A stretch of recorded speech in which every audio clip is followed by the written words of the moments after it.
अस्सलाम वालेकुम दोस्तों, ऐसे अच्छे वीडियोस के लिए रोहूरा चैनल को सब्सक्राइब कीजिए।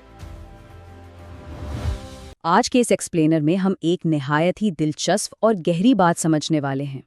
हम अक्सर दुआएं तो पढ़ते हैं, खास तौर पर जब हलाल रिस्क की बात हो, लेकिन असल में इन लफ्ज़ों के पीछे एक पूरा बड़ी महारत से तरतीब दिया गया रूहानी सफ़र छुपा होता है, जिसे हम अक्सर मिस कर जाते हैं।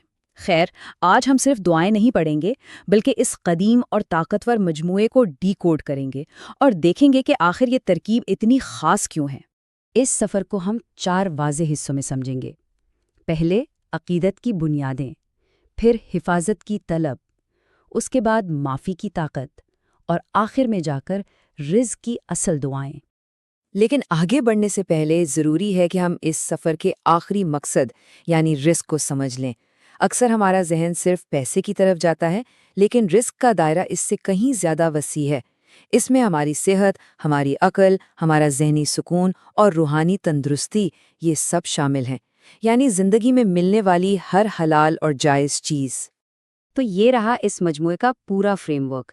ध्यान देने की बात यह है कि इसमें सीधा रिस्क नहीं मांगा जा रहा, ये बिल्कुल किसी अजीम इमारत की बुनियाद रखने जैसा है। पहला कदम खालिक की तारीफ, दूसरा कदम खुद को बुराई से बचाना, तीसरा कदम तौबा के जरिए सफाई और फिर चौथे कदम पर अपनी ज़रूरियात की तलब। एक मुकम्मल रूहानी आर्किटेक्चर। आइए पहले मरहले की तरफ चलते हैं, अकीदत की बुनियादें और खालिक की बरतरी को कायम करना। इस मजमुए का आगाज़ सीधा आयतुल कुर्सी से होता है और ये आगाज़ बहुत ही हिकमत से भरा है। ये अजीम आयत हमें बताती है कि खालिक हमेशा जिंदा है और इस पूरी कायनात को संभाले हुए है। ना उसे ऊँघ आती है, ना नींद। जब रिस्क की तलब हो तो ये आयत एक ज़बरदस्त कॉन्फिडेंस देती है कि हम उस ज़ात से मांग रहे हैं जिसकी निगरानी कभी ख़त्म नहीं होती। आयतुल कुर्सी के फ़ौरन बाद सूरतुल बकरा की आखिरी आयात का जिक्र आता है। यहाँ इज्तमाई ईमान और फरमाबरदारी को बुनियाद बनाया गया है। ये इस बात का इकरार है कि हम इस पैगाम पर ईमान लाए हैं, और असल में यही इकरार इस कनेक्शन को मजबूत करता है जो हमें कायनात के निज़ाम से जोड़ता है। और फिर हम्द व सना का ये हिस्सा सूरतुल हशर में बयान किए गए इन शानदार नामों पर मुकम्मल होता है। अल-मल्क यानी कायनात का सच्चा बादशाह, अल-कुद्दूस यानी हर खामी से पाक, अस्सलाम, अल-मोमिन, अल-मुहैमिन। एक ज़बरदस्त रिदम है इनमें। ये नाम तय करते हैं कि जब हम रिज़्क़ की तलाश में निकलते हैं तो दरअसल हम किसकी ताकत और खूबियों पर भरोसा कर रहे होते हैं।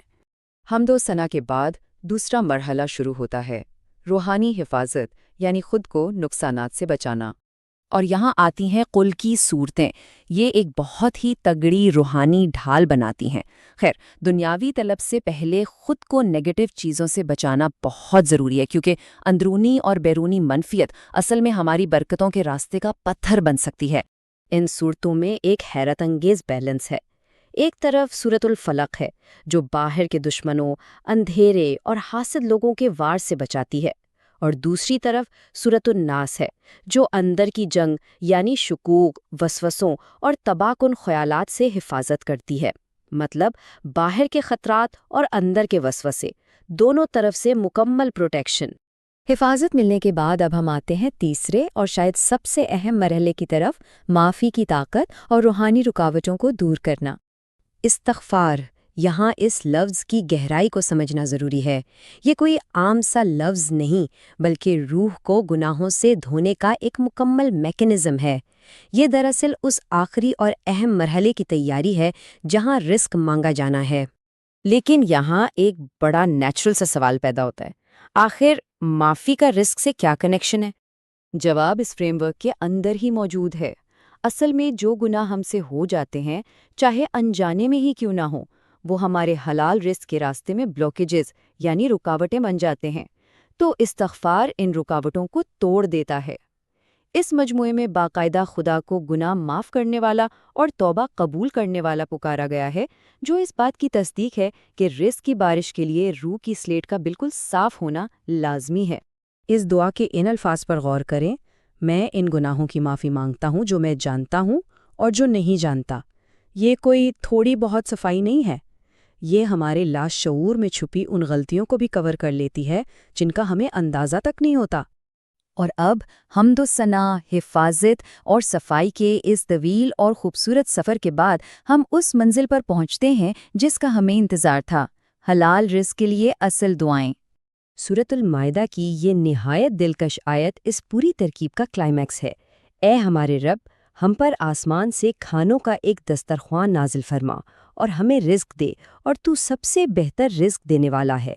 اب جب روحانی بنیادیں بالکل سیٹ ہو چکی ہیں تو بڑی واضح اور ٹھوس فزیکل ضروریات کی درخواست کی جا رہی ہے۔ لیکن دلچسپ بات یہ ہے کہ ڈیمانڈ صرف پیسے یا کھانے کی نہیں ہے۔ اس مجموعے میں آج کے دن کی بھلائی مانگی گئی ہے، سستی اور بڑھاپے کی تکلیف سے پناہ مانگی گئی ہے۔ کیونکہ ذرا سوچیں، پیسہ ہو پر جان میں طاقت ہی نہ ہو تو کیسا رزق؟ ساتھ ہی تمام ضروریات کی تکمیل، برائیوں سے پاکیزگی اور اعلیٰ درجات، یہ سب مل کر وہی مکمل حلال رزق بناتے ہیں جس کی ہم نے شروع میں ڈیفینیشن دیکھی تھی۔ اور یہ کوئی ایک دن کا فارمولا نہیں ہے، اس میں صبح اور شام کی ڈیلی روٹین شامل ہے۔ اے اللہ، تیری ہی مدد سے ہم نے صبح کی اور تیری ہی مدد سے ہم نے شام کی۔ یہ الفاظ بتاتے ہیں کہ حلال رزق کا ملنا ایک دن کا ایونٹ نہیں، بلکہ سورج نکلنے اور ڈھلنے کے ساتھ جڑا ہوا ایک مسلسل اتھک سلسلہ اور ڈسپلن ہے۔ تو اس پورے سفر سے کیا نتیجہ نکلتا ہے؟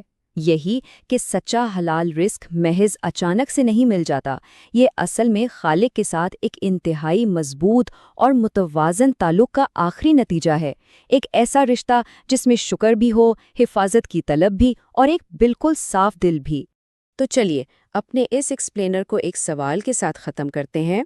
اگر وہ سکون اور وہ رزق جس کی ہمیں تلاش ہے وہ ہماری روحانی صفائی اور اس قدیم ترکیب سے جڑا ہوا ہے، تو کیا ہمارے اندر کا بدلنا ہماری باہر کی دنیا کو پوری طرح نہیں بدل دے گا؟ یقیناً یہ ایک